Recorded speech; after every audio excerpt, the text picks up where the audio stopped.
मित्रांनो, पी-एम-ए-वाय म्हणजेच प्रधानमंत्री आवास योजना यासाठी ज्यांच्या नावावर कुठलंही घर नाही आहे, ते प्रत्येकजण यासाठी पात्र आहेत. तुम्ही कुठलंही घर तुमच्या स्वप्नातलं पूर्ण भारतामध्ये पहिलं घर असलं पाहिजे, ते घर घेताना तुम्ही पी-एम-ए-वाय या योजनेचा लाभ घेऊ शकता. त्याला काही टर्म्स कंडिशन आहेत, त्या आपण जाणून घेणारच आहोत. त्यामध्ये कोण पात्र आहेत आणि त्याचा फॉर्म भरल्यानंतर पुढची स्टेप काय असते आणि हा फॉर्म भरल्यानंतर त्याच्यामार्फत तुम्ही कुठल्या स्कीमसाठी पात्र आहात. तर आजच्या व्हिडिओमध्ये आपण हेच माहिती करून घेणार आहोत. पी-एम-ए-वाय याचा रजिस्ट्रेशन फॉर्म ऑनलाईन कसा भरायचा, प्रधानमंत्री आवास योजना अर्बन 2.0 असं त्या स्कीमचं नाव आहे. त्या स्कीमसाठी रजिस्ट्रेशन कसं करायचं याची पूर्ण माहिती आपण या व्हिडिओमध्ये देत आहोत. नमस्कार, मी रोहन. स्वागत आहे आपल्या पुरा इन्फोटेकमध्ये. इथे मिळेल तुम्हाला पूर्ण माहिती मराठीमध्ये. पी-एम-ए-वाय याचं रजिस्ट्रेशन करण्यासाठी सर्वात आधी तुम्हाला pmay-urban.gov.in या वेबसाईटला व्हिजिट द्यायची आहे. याची लिंक तुम्हाला डिस्क्रिप्शनमध्ये मिळेल. त्या वेबसाईटला आल्यानंतर त्याचा इंटरफेस असा आहे. त्याच्यामध्ये डिस्क्लेमर म्हणजे स्पष्टीकरण दिलं आहे. ही योजना कोणासाठी आहे, कशी ॲप्लिकेबल आहे ते वाचून घ्या. नसेल तर क्लोज करा. ते क्लोज केल्यानंतर बॅकग्राऊंडच्या विंडोमध्ये तुम्हाला वरती टॉपला पहिलाच ऑप्शन तुम्हाला दिसेल, ॲप्लाय फॉर पी-एम-ए-वाय 2.0 असा, म्हणजे अर्बन 2.0. त्या ऑप्शनवर तुम्हाला क्लिक करायचं आहे. त्या ऑप्शनवर क्लिक केल्यानंतर सेकंड टॅब ओपन होईल, ज्याच्यामध्ये तुम्हाला प्रधानमंत्री आवास योजना अर्बन 2.0 यासाठी अप्लाय करण्यासाठी विंडो ओपन होईल. त्या विंडोमध्ये तुम्हाला वरती एक 4-5 टॅब आहेत. त्यामध्ये सेंटरचा टॅब आहे अप्लाय फॉर पी-एम-ए-वाय यू 2.0. त्याला तुम्हाला क्लिक करायचं आहे.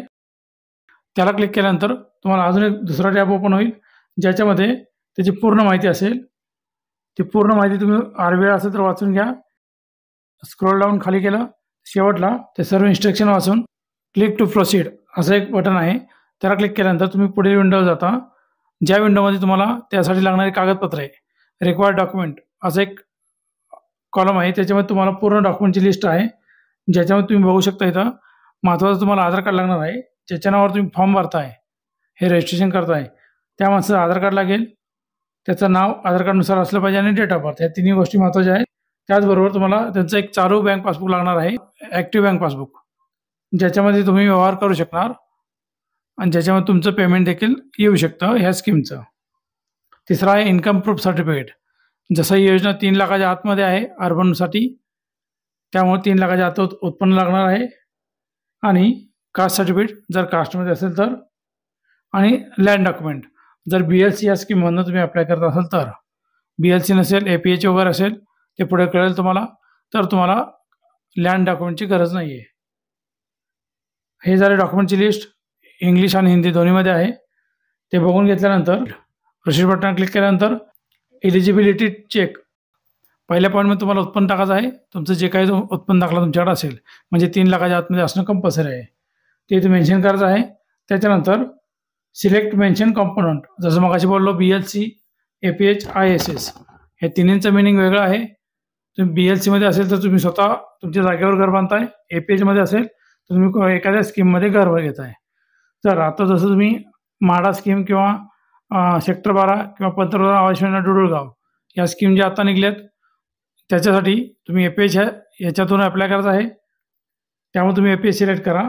त्याच्यानंतर डू यू ओन पक्का हाऊस एनिवेअर इन इंडिया, म्हणजेच पूर्ण भारतामध्ये तुमचं कुठेही तुमच्या नावावर घर आहे का.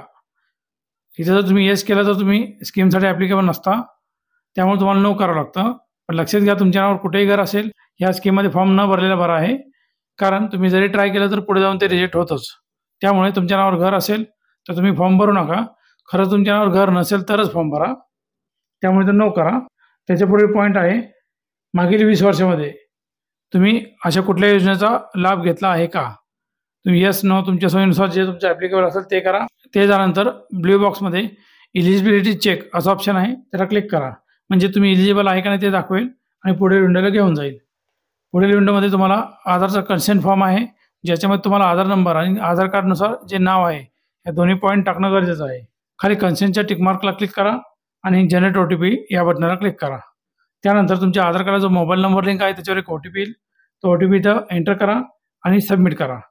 सबमिट केल्यानंतर पुढील विंडोमध्ये तुम्हाला प्रिफर्ड व्हर्टिकल स्कीम जे ऑटोमॅटिक तुम्ही एपीएच घेतल्यामुळे ते ऑटोमॅटिक लॉक झालेलं आहे. तुमचं नाव आणि आधार नंबर ऑटोमॅटिक असतं सिस्टीममध्ये, ते तुम्हाला चेंज करू शकत नाही. त्याच्या खाली आहे पॅन नंबर. पॅन नंबर इथं टाकणं कंपल्सरी आहे तुमचं. इथे पॅन नंबर मेन्शन केल्यानंतर खाली डेट ऑफ बर्थ कॉलम आहे. डेट ऑफ बर्थ देखील तुम्ही सिलेक्ट करून घ्या.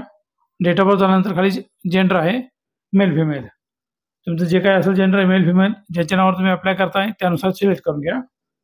त्याच्यानंतर इथं तुमची मॅरिड स्टेटस, तुम्ही लग्न झालं आहे अनमॅरिड आहे जे तुम्ही असाल त्यानुसार ड्रॉपडाऊन बॉक्समधून सिलेक्ट करा आणि त्यानुसार मेन्शन करा. खाली विचारलं आहे तुमच्या वडिलांचं नाव, वडील आणि आई या दोघांचं नाव आणि आधार नंबर टाकणं कंपल्सरी आहे, कारण तिथं रेड मार्कमध्ये स्टार आहे.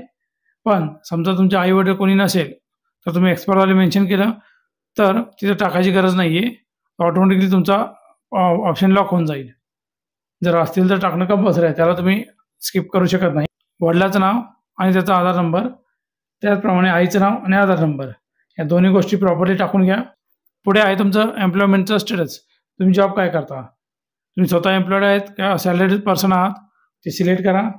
त्यानंतर तुमचं ऑक्युपेशन काय आहे, तुमचा व्यवसाय काय आहे, तो डॉक्टर, इंजिनियर, CA जे कोणी असेल त्या लिस्टमधून तुम्ही चेक करा. तुमचा जो काही ॲप्लिकेबल पॉईंट असेल त्यानुसार सिलेक्ट करा. जर कुठलाच मॅच होत नसेल तर ऑदर म्हणून घेऊ शकता तुम्ही. त्यानंतर पुढील पॉईंट आहे तुमचं एज्युकेशन. तुमचं शिक्षण किती झालं आहे, शिक्षणच्या ड्रॉपडाऊन बॉक्समधनं तुमचं शिक्षणाचा जो क्रायटेरिया असेल तो सिलेक्ट करा तिथं आणि स्क्रोल डाऊन करा. पुढील पॉईंट म्हणजे हाऊस होल्ड कॅटेगरी. ऑटोमॅटिक इथे EWSला लॉक आहे, तुम्ही चेंज नाही करू शकत. आणि त्याच्या पुढे पॉईंट आहे तुमचं घर स्वतःचं आहे का. जसं आधी जो पॉईंट बोलला होता तोच पॉईंट इथं कॉपी झालेला आहे. जो तुम्ही आधी नो बोलले होते त्यामुळे इथं नोला तो लॉक आहे, तुम्ही चेंज करू शकत नाही. त्याच्यानंतर तुमचं इन्कम किती आहे, आधी तुम्ही टाकलं होतं इन्कम त्यामुळे तो देखील पॉईंट कॉपी झालेला आहे. फक्त इथं तुम्हाला इन्कम सर्टिफिकेट अपलोड करणं गरजेचं आहे, त्यामुळे तुमचं इन्कम सर्टिफिकेट क्लिअर कॉपी इथं प्रॉपरली अपलोड करून घ्या. पुढील पॉईंट आहे धर्म. तुमचा हिंदू मुस्लिम जो कुठला धर्म असेल तो तुम्ही या बॉक्समधून सिलेक्ट करून घ्या. त्यानंतर इथे स्कीमचे नावं दिलेत, PM Svanidhi, building and construction worker, anganwadi worker, artisan under PM Vishwakarma, सफाईकर्मी, स्लम किंवा चार्ड रेसिडेन्स यापैकी कुठल्या स्कीमचा तुम्ही फायदा घेतलेला आहे का. येस नो तुमच्या सोयीनुसार तुम्ही सिलेक्ट करा. त्यानंतर कॅटेगरी आहे, कॅटेगरीमध्ये तुम्ही जनरल कॅटेगरी घेऊ शकता किंवा कास्टमध्ये असेल तर कास्टमध्ये घेऊ शकता. त्यानंतर पुढील पॉईंटमध्ये तुमचा ॲड्रेसचा पॉईंट आहे. तुमच्या आधार कार्डनुसार जो ॲड्रेस असेल तो मेन्शन करा, पूर्ण फिलअप करून घ्या. त्यानंतर तुमचं राज्य जे काय असेल ते महाराष्ट्र किंवा दुसरं कुठलं. त्यानंतर तुमचा जिल्हा, तालुका, पिनकोड यानुसार सर्व माहिती भरून घ्या. आणि त्यानंतर तुमचा मोबाईल नंबर आणि मेल ID हे सर्व गोष्टी भरून घ्या. राईट साईडला तुमचा दुसरा एक ॲड्रेस कॉलम आहे. जर सेम कॉलम ॲड्रेस असेल तर वरती फक्त टिक मार्क करा, ॲड्रेस ऑटोमॅटिक कॉपी होऊन जाईल. आता इथून पुढचा पॉईंट आहे महत्त्वाचा, एपीएच प्रोजेक्ट लोकेशन डिटेल्स. म्हणजे तुम्ही कुठल्या एखाद्या एरियामध्ये ह्या एपीएच अंडर म्हणजे PMAYच्या अंडर तुम्ही स्कीमचा फायदा घेणार आहात, त्या एरियाचं नाव तुम्हाला मेन्शन करायचं आहे. जसं आता आपलं सेक्टर 12ची स्कीम चालू आहे PCMCमध्ये, डोडळगाव मोशीचं पण चालू आहे, त्यासाठी तुम्ही स्कीमचा फायदा घेत असाल तर साहजिक आहे तुम्हाला महाराष्ट्र, पुणे आणि पिंपरी चिंचवड अशा 3 कॅटेगरीमध्ये सिलेक्शन करायचं आहे. पिंपरी चिंचवड, पुण्याच्या बाहेर जर तुम्ही स्कीमचा फायदा घेत असाल तिकडे देखील तुम्ही सिलेक्शन घेऊ शकता. त्यानंतर have you identified any APH project, म्हणजे एपीएच प्रोजेक्टची तुमच्याकडे कुठली माहिती आहे का. जर येस करा आणि जर असेल माहिती ड्रॉपडाऊन बॉक्समधून सिलेक्शन करा. जर तुम्हाला खात्री नसेल कुठल्या स्कीमसाठी तुम्ही अप्लाय करताय सरळ नो करून द्या, काही इश्यू होणार नाही. नोचा अर्थ तुम्हाला अजून कुठल्या स्कीमची माहिती नाही, तुम्ही जस्ट रजिस्ट्रेशन करताय असा त्याचा अर्थ. नो केलं. पुढे number of years stay in present address किंवा प्रेझेंट त्या टाउन सिटी, म्हणजे तुम्ही आता जे ॲड्रेसवरती मेन्शन केला आहे त्या ॲड्रेसला तुम्ही मागील किती वर्षापासून तिथं राहता हे विचारलं आहे. तुम्ही ड्रॉपडाऊन बॉक्समधून सिलेक्शन करू शकता 1 ते 2 वर्ष, 2 ते 4 वर्ष, मॅक्झिमम 10 वर्षापेक्षा जास्त. जर तुम्ही जन्मापासून तिथं राहता तर लास्ट ऑप्शन घेऊन सोडून द्या.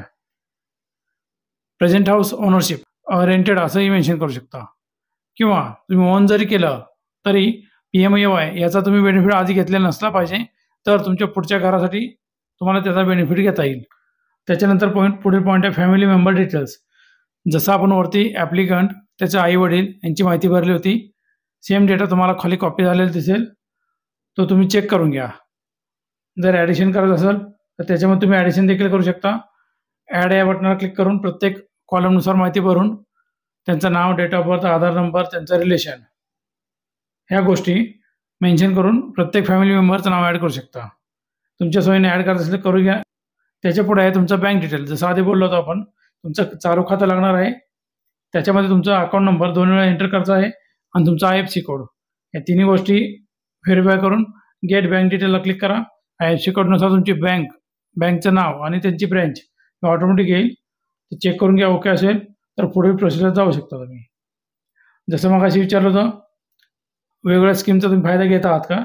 इथं देखील अमृत 2.0, SBM 2.0, DNULM, NHM, PM Surya Ghar, मुफ्त वीज योजना, आयुष्यमान भारत, उज्ज्वला योजना, उजाला एटसेट्रा अशा वेगवेगळ्या योजनांचे आहेत नाव. त्यामध्ये तुम्ही फायदा घेतला आहात का? येस, नो या दोन्हीपैकी जो ॲप्लिकेबल असेल तुमच्या सोयीनुसार घ्या तो ऑप्शन. जर येस केलं तर तुम्हाला खाली लिस्ट ओपन होईल कुठल्या कुठल्या योजनांचा तुम्ही फायदा घेतला आहे किंवा कुठल्या कुठल्या योजनेवर तुम्ही भाग घेतला आहे. त्यानुसार त्या योजनेला तुम्ही सिलेक्शन करा. जर नो घेतला तर ऑप्शन गायब होईल खालचा आणि खाली टिकमार्क आहे. टिकमार्कला क्लिक करा आणि प्रिव्ह्यू या बटनला क्लिक करा. म्हणजे तुमचा डेटा पूर्ण दाखवला जाईल. सर्व डेटा चेक करून झाला त्यानंतर टिकमार्क आय हेअर डिक्लेअर याला टिकमार्क करा आणि सेव्ह या बटनला क्लिक करा. जसं तुम्ही सेव्ह करता वरती एकदा कन्फर्मेशन विंडो विचारला जाईल, तुम्हाला नक्की सेव्ह करायचं आहे का? तुम्ही येस करा. त्यानंतर तुम्हाला thank you your filing the application form under PMAY 2.0 या योजनेसाठी ॲप्लिकेशन ID हा पुढचा जो ॲप्लिकेशन ID असेल तुमचा दाखवला जाईल तो तुमचा ॲप्लिकेशन ID आहे. लक्षात घ्या, हे रजिस्ट्रेशन नाही झालं, हे फक्त तुमचं ॲप्लिकेशन ID आहे. म्हणजे रजिस्ट्रेशन तुमचं अजून पेंडिंग आहे. अप्रूव्हल होईल तुमचं. जे तुम्ही डेटा भरलेला आहे त्यानुसार गव्हर्नमेंटकडनं ते चेक केलं जाईल आणि पूर्ण डेटा व्हेरीफाय झाल्यानंतर तुमचं अप्रूव्हल होईल आणि त्याचं सर्टिफिकेट तुम्हाला मिळेल. तर याच्या पुढची जी स्टेप आहे सेक्टर 12 किंवा डुडुळगाव या योजनेसाठी तुम्ही फॉर्म भरताय. सेक्टर 12ची डेट वाढलेली आहे, परंतु जे लोक EWS या कॅटेगरीमध्ये फॉर्म भरण्याचा प्रयत्न करतात त्यांना एक शेवटचा ऑप्शन आहे. PMAY मध्ये तुम्ही फॉर्म भरलेला आहे का किंवा तुमच्यावर रजिस्ट्रेशन आहे का? तुम्ही जर त्याला येस केलं तर लगेच एक डॉक्युमेंट अपलोडचा ऑप्शन येतो, ज्याच्यामध्ये तुम्हाला PMAYचं रजिस्ट्रेशनचं सर्टिफिकेट जोडणं गरजेचं आहे. जर तुम्ही हे ॲप्लिकेशन केलं तिथं जोडलं तर 2 दिवसानंतर ते रिजेक्ट होतं. त्यामुळे ते जोडू नका. आणि तुम्ही जर नो केलं तर त्याचा ड्रॉबॅक असा आहे की तुम्ही EWS या कॅटेगरीमध्ये बसत नाही. त्यामुळे तुम्ही EWSचे जे 1 BHK जे फ्लॅट आहेत ते तुम्ही घेऊ शकत नाही. तुम्हाला फक्त LIG कॅटेगरीच ॲप्लिकेबल राहते. तर यामध्ये एक ऑप्शन असा आहे, सेक्टर 12चा फॉर्म भरताना तुम्ही येस आणि नोच्या मध्ये एक ऑप्शन आहे की ज्या ऑप्शनला क्लिक केलं तर त्याचा अर्थ असा होतो की तुमच्याकडे आत्ता नाही आहे, पण तुम्ही जेव्हा तुमच्या नावावर घर अलॉट होईल तेव्हा तुम्ही नक्कीच ते सर्टिफिकेट देणार. त्यामुळे तुम्ही तो ऑप्शन घेऊन सध्या प्रोसेस करू शकता. आणि हे जे ॲप्लिकेशन आहे याच्यामध्ये तुम्ही ट्रॅकिंग करू शकता. त्यासाठी ट्रॅकिंगची ही लिंक आहे, ती पण लिंक तुम्हाला डिस्क्रिप्शनमध्ये मिळेल. त्या लिंकला क्लिक करून तुमचा हा ॲप्लिकेशन नंबर आणि मोबाईल नंबर हे दोन्ही गोष्टी टाकून तुमचं ॲप्लिकेशन सबमिट झालं आहे, ते अप्रूव्ह झालं आहे का पेंडिंग आहे का रिजेक्ट आहे ह्या तिन्ही गोष्टी चेक करू शकता. आणि जर तुमचा नंबर लागलाच फ्युचरमध्ये सेक्टर 12साठी तोपर्यंत तुमचं ॲप्लिकेशन नाही झालं तर त्या कन्सर्न डिपार्टमेंटला तुम्ही व्हिजिट करू शकता PMAYच्या आणि तिथं जाऊन तुमचा हा ॲप्लिकेशन नंबर देऊन सगळे डॉक्युमेंट व्हेरिफिकेशन करून लवकरात लवकर ते अप्रूव्हल घेऊ शकता. म्हणजेच याचे जे काही 2.5 लाखापर्यंतचे बेनिफिट आहे तुम्हाला 2,65,000 म्हणजे तुमचे तेवढे पैसे वाचतील. तर हे होते PMAY याचं रजिस्ट्रेशन कसं करायचं आणि काय काळजी घ्यायची, डॉक्युमेंट कुठले कुठले जोडायचे, या पूर्ण माहिती. तुम्हाला जर हा व्हिडिओ आवडला असेल तर तुम्ही लाईक करू शकता, कमेंट करून सांगा कसा वाटला व्हिडिओ. आणि तुम्ही अजून चॅनलला सबस्क्राईब नसेल केलं तर लगेच सबस्क्राईब करा आणि बेल आयकॉन दाबून ठेवा. म्हणजेच असेच नवीन नवीन व्हिडिओ तुमच्याजवळ सर्वात आधी पोहोचतील. जय हिंद, जय महाराष्ट्र.